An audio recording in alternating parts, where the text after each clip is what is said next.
AI data centers can be extremely volatile and they're extremely sensitive. You could have a cascading blackout if too many of these super sensitive AI data centers join the grid. All of this is to say, this is not your grandmother's load growth story. The grid, which is, been stable over more than a century, needs to adapt at light speed to these AI factories. We've been building large data centers for 20 years. Over that period, the electricity system could handle these warehouse-scale computers, often hundreds of megawatts, for a couple reasons. We had spare grid capacity, and the load profiles of the data centers were predictable, so utilities and grid operators could plan for them. But that logic has changed in the AI era. The rise of multi-gigawatt campuses is testing the limits of our grid capacity. The computing inside those campuses is very different from cloud workloads. They're volatile. A training run can spike and drop in seconds, and it can cause big fluctuations in demand for power, which means the old playbook no longer works. And in the race to scale AI, how you operate a data center matters as much as where you build it.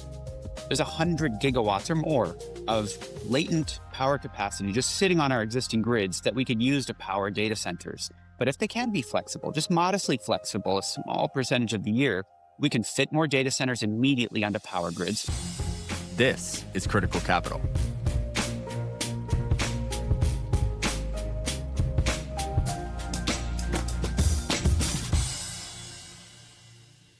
Welcome. I'm Alfred Johnson, the CEO of Crux. We're the capital platform for the clean economy. This show explores the intersection of technology, capital markets, and policy for clean and critical infrastructure. Our guest this week has been in the middle of all of it. Dr. Varun Sivaram is the founder and CEO of Emerald AI. He's a physicist, a former executive for 2 different clean energy developers, and he served as a senior advisor at the U.S. Department of State working on global climate and energy policy. Varun calls himself an AI maximalist. He believes AI is one of the most important inventions in human history, and that winning the AI race is the defining geopolitical challenge of today. But he also understands the physical constraints standing in the way. His answer is Emerald AI, a company built on the premise that the solution is hiding inside the AI factories causing the energy bottleneck in the first place. So I brought Varun on the show to talk about what data center flexibility looks like in practice, the global stakes, shifting public opinion on AI, and pathways for commercializing the technology. Varun Sivaram, welcome to Critical Capital. It is an absolute thrill to have you on the show. You and I have been talking about these issues for a very long time. And one of the things that I am struck about you is that you bring this really unique mix of experience that crosses energy, international diplomacy, economics and finance, AI. And you've talked about this historic collision that is happening between these 2 multi-trillion-dollar systems, right? On one hand, we have the grid, the most complicated machine humans have ever made. On the other hand, we have AI, one of the most promising technologies we've ever encountered. What history, assumptions, and realities have shaped the grid that we have today? Thanks, Alfred, for having me on. And congratulations on the new podcast. This is the heart of why there is both this technological and cultural collision. You asked about the history of the grid. Our grid is what I consider, and many consider to be, the technological marvel of the 20th century. It enabled the US economy to expand at breakneck pace. And across the country, populations expanded and economies dynamically expanded. Then for the last couple decades, load growth paused. Loads kind of stopped growing, it was flat. And very recently, loads have grown at a breakneck pace yet again because of electrification, population growth, economic growth, and most importantly, as we're talking about today, data centers. Regulations can take a decade or more to mature. But in the AI space, we want to deploy gigawatts, tens of gigawatts tomorrow. In the United States, 50 gigawatts wants to come online over the next 3 years, from now in 2028. But only 25 gigawatts can actually get built. So that's the collision we're talking about. And you use the words multi-trillion. It is a multi-trillion-dollar collision because there's trillions of dollars of demand for AI data centers. And if we can't meet that demand from a policy perspective, we lose American national competitiveness. And if we do meet that demand, but in the wrong way, then we just raise rates for everybody. And that's an affordability crisis. Let's talk about AI for a second. So I am sometimes reminded of the beginning days of COVID when everybody became an amateur virologist. I am now watching a lot of people talk about the demand profile of data centers associated with AI, but I don't think that there is sufficient nuance in that conversation. So, can you just talk about what the actual profile of demand is for AI data centers? Start at the national level and then talk about the specific instances of AI data centers and what they require. So AI data centers are a new kind of load growth compared to historically. So you talk about air conditioners in the second half of the 20th century. Air conditioners were a massive multi 10 gigawatt load growth phenomenon, but they were distributed across the country. And each of these air conditioners typically was a small load. Data centers are different. Data centers are large and heavily concentrated loads. And so they create this geographic heterogeneity. They're more like chocolate chips in the cookie rather than a very equally spread out cookie batter. That's a terrible analogy. I made it up right now. It's probably not very good. I like it. I like it. Let's stay with it. I'm going to hold you accountable to staying with the cookie analogy for the rest of the show. So let's talk about these chocolate chips, right? Because each data center historically, back when data centers represented less than 5% of American electricity consumption, each of these data centers comprised these racks of servers, and the racks would pull 5, 10 kilowatts. Now, each rack of servers with NVIDIA GPUs, the latest and greatest, are pulling hundreds of kilowatts and headed toward a megawatt for every rack. So you're seeing multiple orders of magnitude increased energy density. You're talking about gigawatt scale campuses on a single node of your power system. So that extreme density is one difference in terms of AI's load growth compared to previous more homogeneous load growth. And the second is the profile. AI data centers can be extremely volatile and they're extremely sensitive. You've seen examples, for example, in Northern Virginia, where multiple data centers will all just trip off at the same time. They've caused NERC, the North American Reliability Watchdog, to say, look, this is potentially a reliability catastrophe. We could have a cascading blackout if too many of these super sensitive AI data centers join the grid. And each of them not only is ramping up and down in the span of seconds or even milliseconds, because training can be a highly volatile use case, but in addition, they can all induce each other to just drop off the grid if they detect a mild harmonic or spike in power quality of fluctuation. All of this is to say, this is not your grandmother's load growth story, right? These chocolate chips are very idiosyncratic. And the grid, which has, been stable over more than a century, needs to adapt at light speed to these AI factories, as Jensen Huang calls them.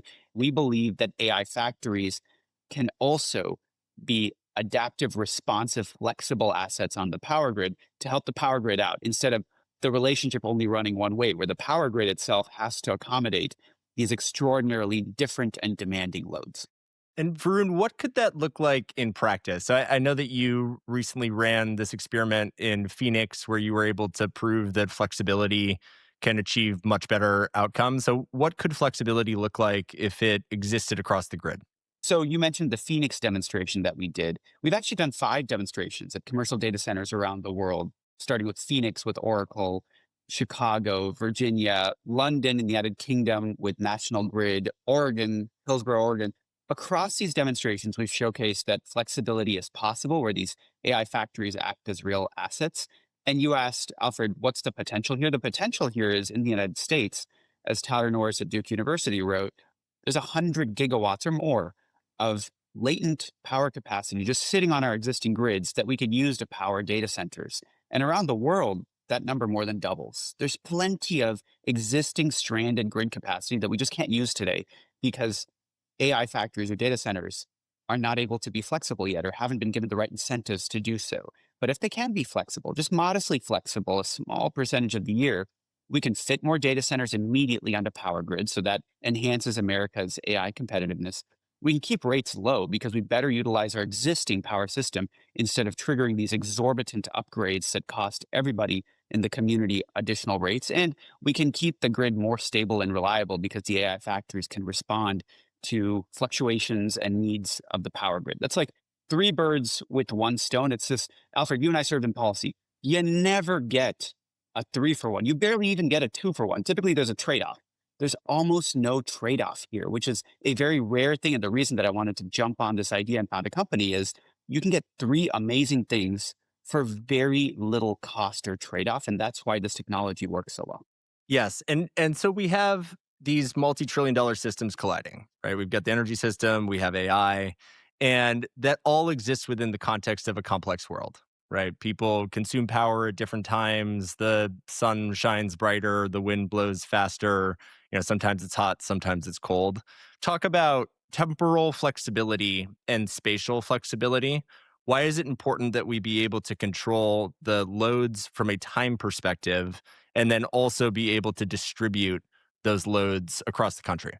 So you remember those chocolate chips? And I told you how scary the chocolate chips are? Yes, I'm getting hungry. They're really different from previous load growth episodes. AI factories act in a different way than any other power load acts.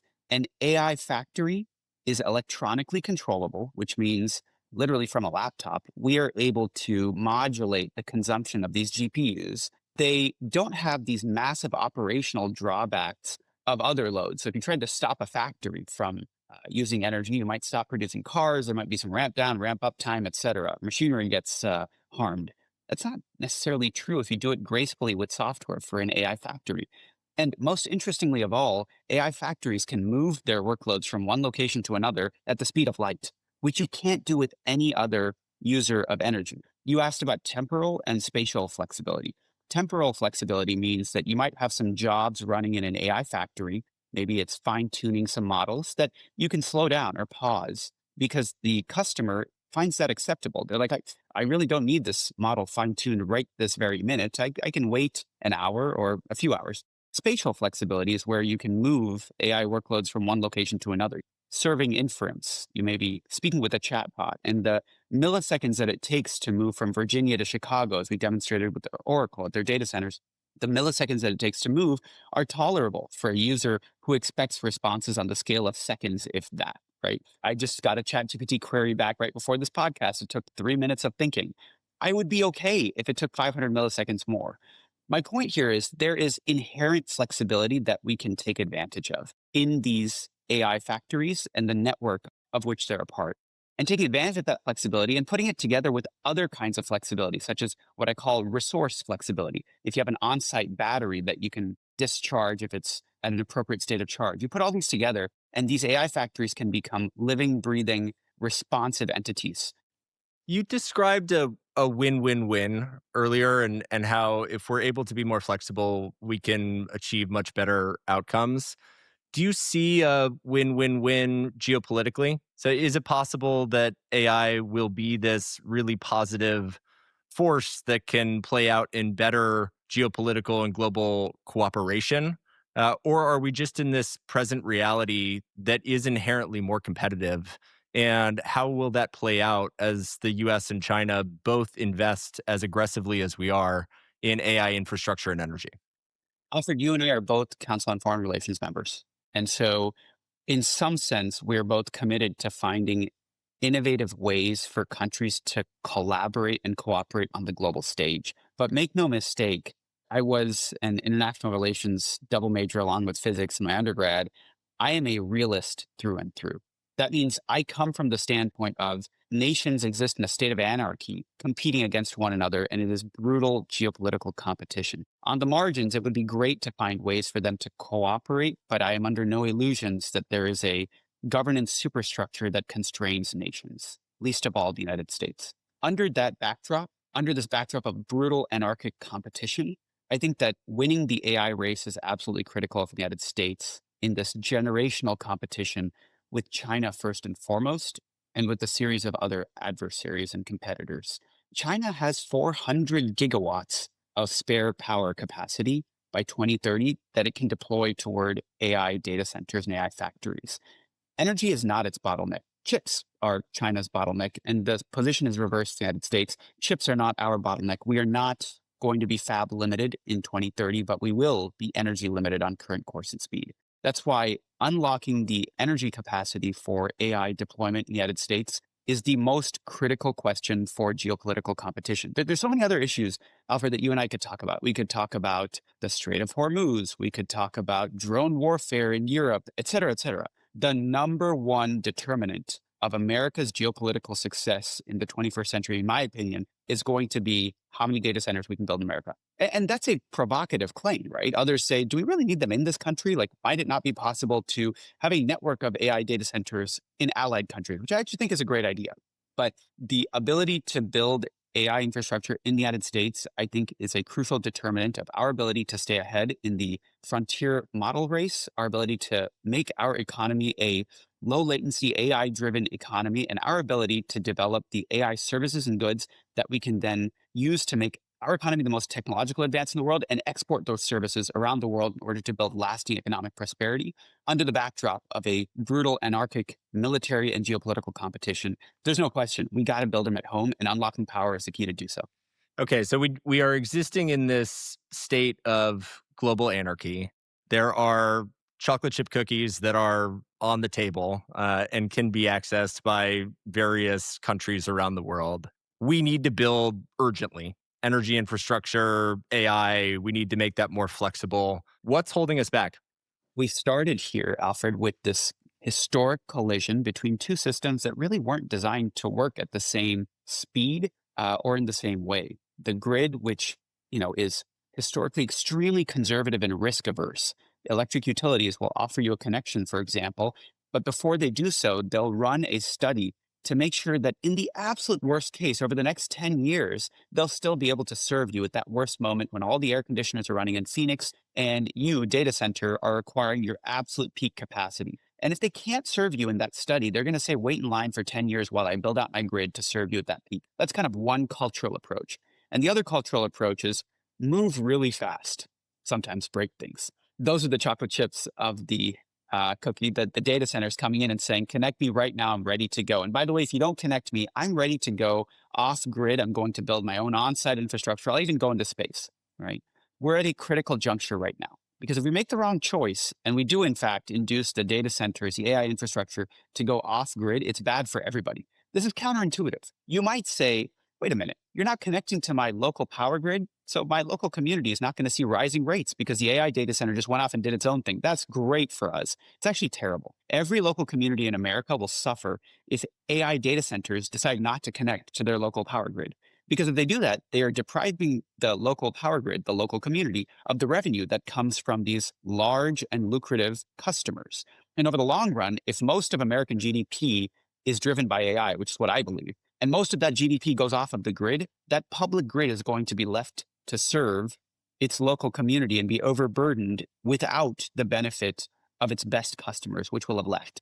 It's also bad, by the way, for those customers, the AI data centers. These AI factories now have to build extremely redundant and expensive microgrids. These microgrids with on site resources have to supply them power and high quality power 24/7 around the year. And that just costs a lot of money, is technically complex, and many folks can't do it as effectively as the best engineering invention of the 20th century, the power grid. It's just bad for everybody because the cost of tokens of artificial intelligence goes up and America becomes less competitive because they're building these expensive redundant systems.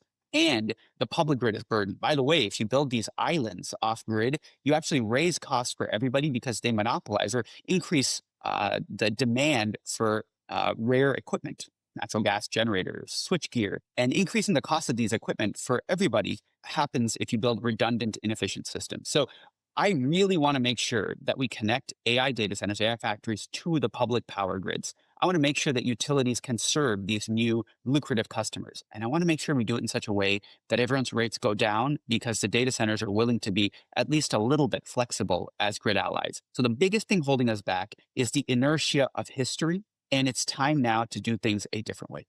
Everything that you're saying is so practical and it's actually optimistic, right? The idea that we will be able to integrate these multi-trillion dollar colliding systems and create a better reality through flexibility. We also exist within a complicated political reality, and the politics around this are changing pretty rapidly. So I was looking at a new Quinnipiac poll that came out recently that has 55% of Americans thinking that AI will do more harm than good, with only 34% saying it'll do more good than harm. How do we change that story? And what do you think the practical constraints of politics will be as we try to create a new and better system? This is the perfect question to ask. I think it's critical we start changing that narrative right now. this week, I know we're recording this podcast weeks before it actually launches, but this week I'm in Washington, D.C. with our partners at Silicon Valley Power. Silicon Valley Power, part of Silicon Valley, operates a system with a large number of data centers from every brand imaginable. And they've gone ahead and made this pioneering announcement with us and with NVIDIA that we are going to launch a program to unlock capacity for flexible data centers where everyone gets what they want. The data centers get more capacity faster. The utility customers, local communities get affordable rates. We get a reliable system, all because of flexibility. We're going to meet with all of the commissioners of the Federal Energy Regulatory Commission. We're meeting with the White House later today. The goal is to explain that there is a win-win-win to be had here. And there's at least one utility that stepped up to the plate and said, we're going to pioneer this particular approach. NVIDIA, for its credit, is the leader of this overall ecosystem. They call it the DSX ecosystem. It's their reference architecture for AI factories. And they've stepped forward. Jensen Huang has been public about it. He said, look, if the power grids, if utilities around the country are willing to offer us what we'll call imperfect power, we know that they have enough power 99% of the time. But in rare circumstances, if they need us to ramp down our consumption, they need us to be flexible, we should be willing to take that arrangement. And so now, to combat the polling you mentioned from Quinnipiac, if we can prove with real use cases, real case studies, hey, here's a real site, an NVIDIA data center in Silicon Valley that was able to increase its capacity, pay more dollars for megawatt hours in that local community without triggering expensive upgrades that everybody else had to pay for. And here in Virginia, we're going to launch the world's first power flexible AI factory later in 2026 with NVIDIA and Digital Realty called the Aurora facility. And that is going to prove to Dominion on the East Coast and PJM that these facilities are really possible. Then we can create a track record, a quantitative track record. Here's how AI factories perform, and here's what they can do for your affordability. We're doing this around the world as well. In London, we did a demo with National Grid to showcase that when there's a lightning strike, an AI factory can respond within seconds to stabilize the grid. When there's a tea kettle epidemic, or whatever you call a phenomenon where lots and lots of people turn on their tea kettles in the middle of a soccer game, the AI factory is able to reduce its consumption and help to stabilize the grid. And so we can fit many more of these AI factories on the UK grid. Creating this fact pattern all over the world enables us to combat the narrative and say, no, AI factories can actually be heroes. And the final puzzle piece here, Alfred, because yes, we live in a complicated world driven by policy in many cases, we do need regulators, governors, and utilities to take that first step and say, okay, we believe this capability is real. We will offer you a deal. If you're willing to be flexible, if you're willing to support our system and our affordability and our reliability, we will in fact give you faster power access and larger power connections. That's the trade, the carrot that really matters for the AI industry. And I'm confident that trade will be taken. We just need the inaugural offers. And that's why I'm so excited about Silicon Valley Power, for example. I'm excited about what ERCOT, Texas is going to roll out in a couple months to make flexible data centers able to connect much faster to the power system. That's where I need to see the dominoes fall.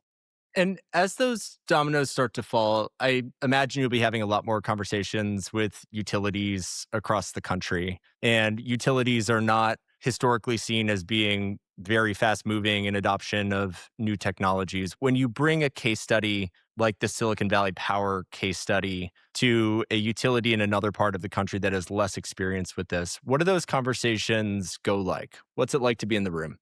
I've been hearing many of the same thoughts from utilities, and I actually think they are very far advanced in their thinking and really just need a little bit of validation. So, utilities will kind of naturally tell you, we don't think it's a great idea for data centers to go off grid and never connect to the system. That drives up the supply cost of all these components that we need for the public grid. And that deprives us of very lucrative revenue that we could enable smearing out to the rest of our rate base to keep costs affordable for communities. Utilities across the country also recognize that their systems are underutilized most of the time, and therefore power plants aren't running at the highest max capacity they could, and power lines have plenty of spare capacity available almost all of the year. And so they recognize that flexibility can really enable them to use their systems better, bring on more customers, better serve their rate base, et cetera. I just think that as we create some proof points, someone had to go first, and I'm delighted Silicon Valley decided to go first. I'm getting notes from utilities across the country saying, how can we be fast followers?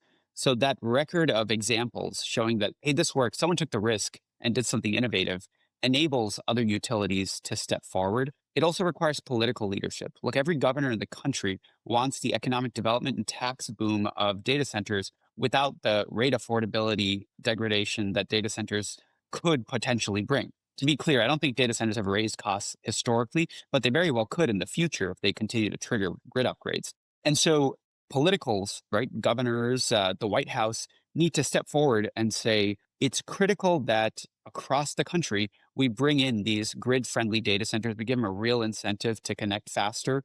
We encourage utilities and regulators. And there are processes underway at the state level and at the federal level to do so. We just have to continue all of this. And if we do, the rewards are just massive. Yeah. So again, you've talked about how collaboration across all these different kinds of parties can drive better outcomes for everybody. You got into this originally into this space. You were an engineer. You were the CTO of one of India's largest solar companies, and then you worked in innovation at Orsted after serving as a lead climate negotiator. Let's talk about the climate piece of it. Is it possible to have a win-win there too? We're in this moment of energy addition. Are we able to use this moment of need and growth in AI to drive better and different climate realities? Absolutely. Look, this is a topic you and I care deeply about. And this is the fourth bird that you can kill with the same stone. I really hate the imagery of the birds. So instead, I'll say this is where the chocolate chips become green. And the reason for this, Alfred, is if AI factories can be truly grid flexible, what that means is they're able to modulate their power consumption on demand by slowing down some computations or moving computations across the country. They become a demand side resource to integrate variable intermittent supply side resources. Solar and wind are unreliable, intermittent, and variable, but they're also the cheapest and fastest resources to build on land, at least. And if we are able to make our demand side a little more responsive to the intermittencies of the supply side, all connected, mediated by a grid that smooths out and averages some of the harshest fluctuations, then it's possible with 25% or more of American load becoming flexible that you could have a power system that is substantially more supplied by clean energy. Now, of course, other clean energy sources from geothermal to nuclear that are firm and or dispatchable are just wonderful to have on the system. So I personally think that flexible AI factories can not only connect to the grid faster and better utilize it, lower rates, make the system more reliable and stable. The fourth benefit is they can bring on more clean energy. And it's the reason, Alfred, you and I both serve together. I care deeply about climate, and my hope is over the long run, we'll be able to achieve all four of these benefits at the same time. Yeah. So we see a lot of this out in the field. We've recently done a number of very large deals where the offtake on a large solar field has been a PPA to a hyperscaler. Tell me what you're seeing out there when you go see data centers around the country. What does the actual power mix look like? We hear so much about the backlog in gas turbines and the need for firm four nines power. What do you see in reality when you go out there and you see these facilities and you talk to them about how they're planning their power? There's two kind of paradigms here, right? Paradigm number one is you connect to the grid, in which case the source of the power is abstracted from you, right? Sure, you may have some climate commitments, but really all you really care about is getting firm power from the grid, right? And the other paradigm is where you're so fed up with the grid that you want to put some behind the meter generation, perhaps to bridge you over the next couple of years while you wait for a grid connection. In the first one, we want to make it possible for the grid to serve you because you're willing to be a little bit flexible. But on the supply side for the grid, whether it's a solar or wind generator that is part of the mix, that additional variability from renewable sources connecting front of the meter requires at least a little bit of demand flexibility for the market math to work out. It's mediated by a grid and a market, but the point remains, which is if you just claim that you are bilaterally contracted through a PPA with a renewable source, you're not actually powering your data center operations with clean sources, right? It actually takes real operational flexibility. On the other side, if you have a behind the meter setup, and by the way, Invenergy, NVIDIA, and Emerald just made a big announcement about how we're all working together. And there'll be cases for Invenergy where Invenergy is putting a large solar, wind, and battery installation together and seeking to power a data center behind the meter, either as a bridge or going forward. That particular configuration works best if the load has at least some flexibility, because there will be that Dunkelflaute situation where there's 2 weeks where you have overcast skies and still winds, and your battery can't retain so much charge. And you'll want a little bit of flexibility in order to make the behind the meter supply match up with the load while minimizing the redundant reciprocating engines that you might have on site, et cetera. So there are many different ways that this works. I can only imagine that Crux has the best intel on all of the sites coming up and serving this load. And my hope is these suppliers recognize that if loads are flexible, it's a better deal for the loads, it's a better deal for the supplier, and it happens to be a better deal for the grid. Yeah, we just exist in this world where everything is changing all the time, right? And the reality of the power system is that we're seeing much more wind, solar, and batteries as the additions to the grid for the foreseeable future. And so there's this additionally complex reality of how do we make those variable sources work for a power demand profile that is incredibly voracious in its appetite. And I think the way that you think about flexibility and using AI to control AI is a very optimistic take on what that could be. Varun, the company is, I think, not even 2 years old. You have just been named one of Time's 100 most influential companies alongside people like Nike and Anthropic, some of the most iconic companies of a generation. How did that happen? And tell me how you see this moment for the company. Well, thank you. It's a true honor, owed entirely to our fantastic team. Our chief scientist spent over a decade kind of inventing and developing this field of flexible data centers. Our head of engineering, we came from Amazon. A lot of folks left very lucrative careers at massive companies and hyperscalers to come and join this mission-driven team. Our culture has been about how do we change the world? And I'm just delighted that there's some recognition that just in the last 17 months that we've been around, I think there has been a sea change. Flexibility, when we founded this, when you and I were sitting in Compass Coffee, this was a crackpot idea, right? Data centers were never going to be flexible. This is a terrible idea. And just over those last 17 months since we were founded, regulators across the country at the Federal Energy Regulatory Commission and the government of the United Kingdom and elsewhere have all said, you know what, this would actually be a really good idea. We would love for flexible data centers to come onto our grids. And NVIDIA, the world's largest company by market cap, has come out aggressively saying this is the way for us to deploy trillions of dollars more AI infrastructure much faster and turbocharge the AI revolution. Look, we're a tiny part of it. We're just lucky and honored to be alongside such massive, massive companies that have so much to give the world. But if there's one thing that we're trying to do here, it's to change a fundamental narrative, a narrative that AI is a villain. AI comes to your community. AI raises your prices. You don't want AI anywhere near you. No. AI is critical for America's future geopolitical strength and economic success. AI can be a hero and not a villain because it can actually lower rates and make grids stable. And the technology to make AI this grid-friendly neighbor actually is AI itself. As you know, Alfred, the hard work's ahead. You and I need to keep our heads down and just execute. Varun, what a wide-ranging conversation. We covered everything from the history of the grid to the present realities of AI to the complicated geopolitical economic world that we are operating in, even touched on evolving domestic politics and public opinion around this stuff. It was a true pleasure to have you on. Thank you for your time. Thank you so much. Varun Sivaram is the CEO and founder of Emerald AI, a technology company that enables data centers to flexibly consume electricity and bolster the power grid. If you enjoyed our conversation, consider subscribing to us on Apple, Spotify, or wherever you get your podcasts. Critical Capital is a co-production of Crux and Latitude Studios.